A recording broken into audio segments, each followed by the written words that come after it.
Dexter, Season 5, episode review video. Before I get into that, though, pretty important, if you weren't caught up to the point where I am and rewatching or watching Dexter, or you're just not entirely sure, then you definitely need to take the initiative and pay attention to the episode's title, which of course I'll mention as well as put in the description for you.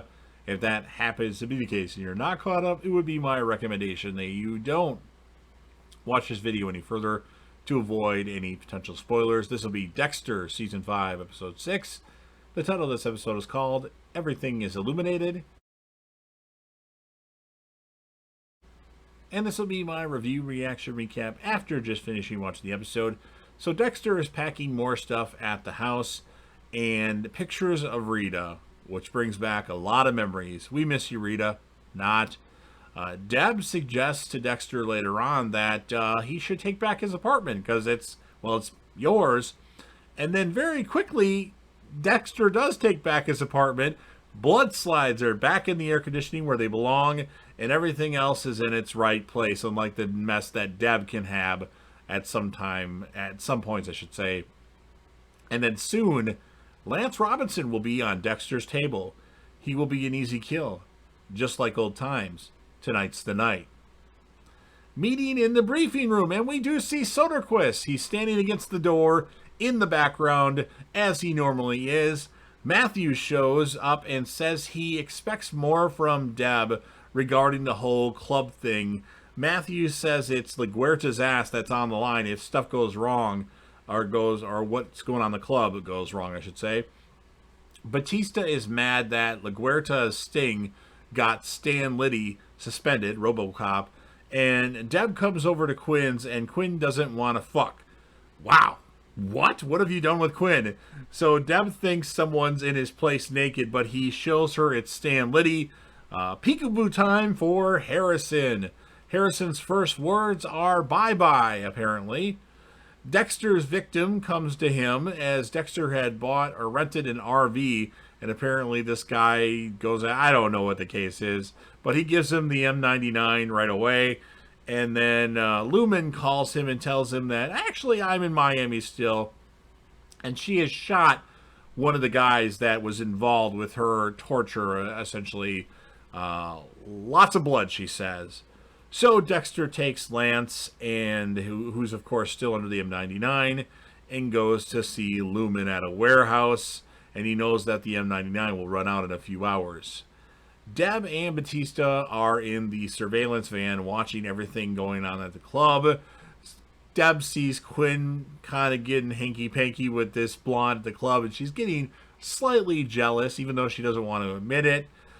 Monson and Quinn are, of course, inside, so we knew Quinn was, but Monson is there. And then the person that Lumen shot has lost a lot of blood, but is still actually alive and hiding on them, or he got away, and they're trying to find him in this warehouse by the track of his blood. Lumen shot the guy based on an odor that she remembers from when they had her blindfolded. And then Lumen is impressed by how much Dexter knows about blood. Dexter knows a lot about blood. Blood is his friend. Masuka, not so much. Deb gives Batista advice on what to do with LaGuerta. Buy her a puppy. I'm sure that'll work. She's never home to take care of it. Lumen thinks Dexter has a purse. It's just his bag he keeps things in. Crime scene. It's here.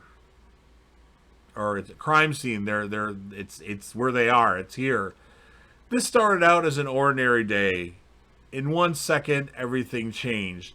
Lumen happened. Lumen is ruining Dexter's life, he mentions to her. The guy that would take 3 of his fingers and shove them in her mouth. That's what Lumen says about this guy, Dan. He would take his fingers and shove them in her mouth, the guy that smells. And then they find the monster. He's hiding under a grate.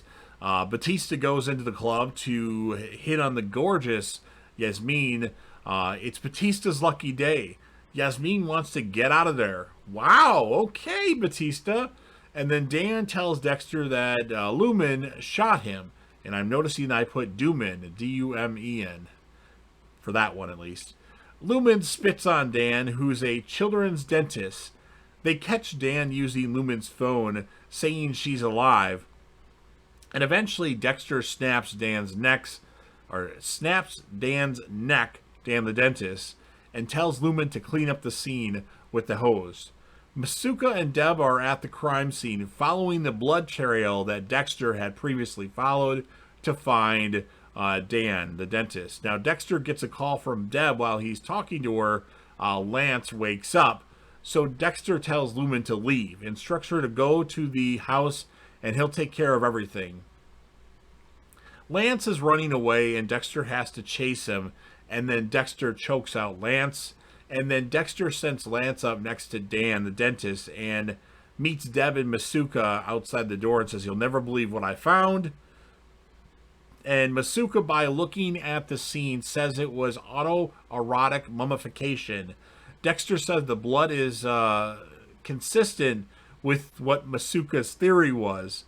And it turns out that Yasmin is an associate of the Fuentes brothers, as Batista actually just took her to the station and didn't take her to wherever he's staying, not at Maria's place.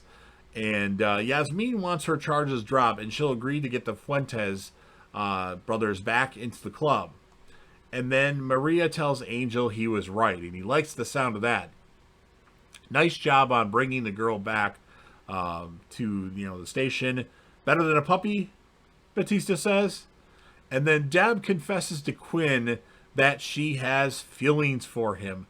Okay, so season 4, Deb really had no interest at all in Quinn, and season 3. And now all of a sudden, with a new showrunner, new writers, you have Deb falling for Quinn. It's the new love of her life, like Anton was, which I think Lundy was the love of Deb's life. Quinn could become that at some point, but I think this is inconsistent to a degree. But oh well, that's a little rant that I have.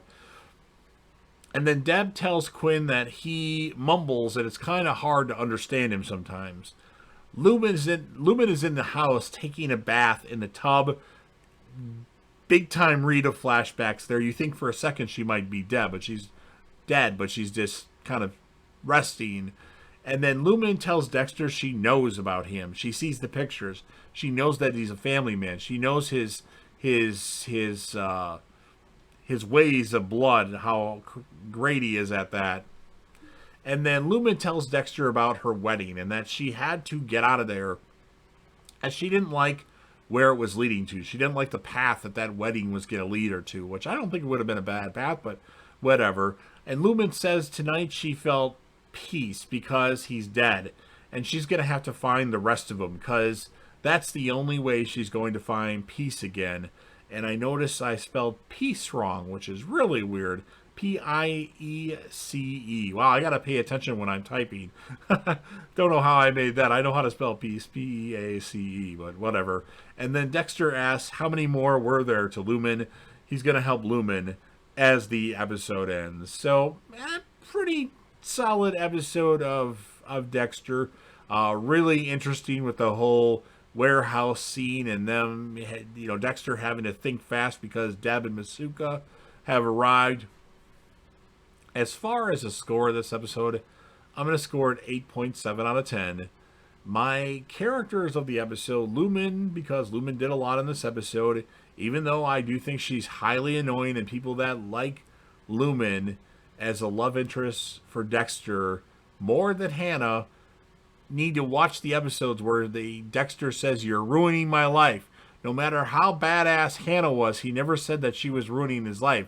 I think deep down Dexter enjoyed how badass Hannah was. And then Rita, well, let's not get started on Rita, but 8.7 out of 10. Lumen is the female character of the episode. I'm going to give Batista the male character of the episode for bringing Yasmin into the station and not getting Maria a puppy.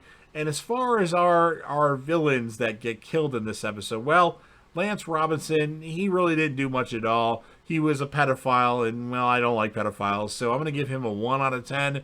We didn't see him do anything that was really that crazy.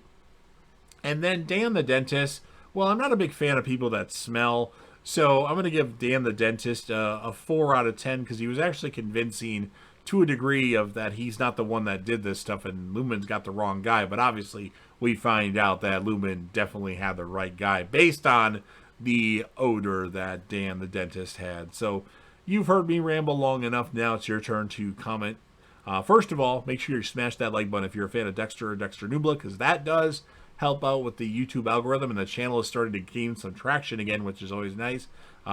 Share the video with whomever you want, a friend, or on your social media platforms. Make sure you comment in the comment section about what your thoughts are on the episode, your score of the episode, your male and female character of the episode, and anything else that you want to add, favorite moment, whatever you want to do, just make sure you put it in the comment section. And then, last but certainly not least, you're watching the video anyway, so make sure that you're subscribed to the channel, join the team, share your damn support, and be a part of something special. And JDev will return.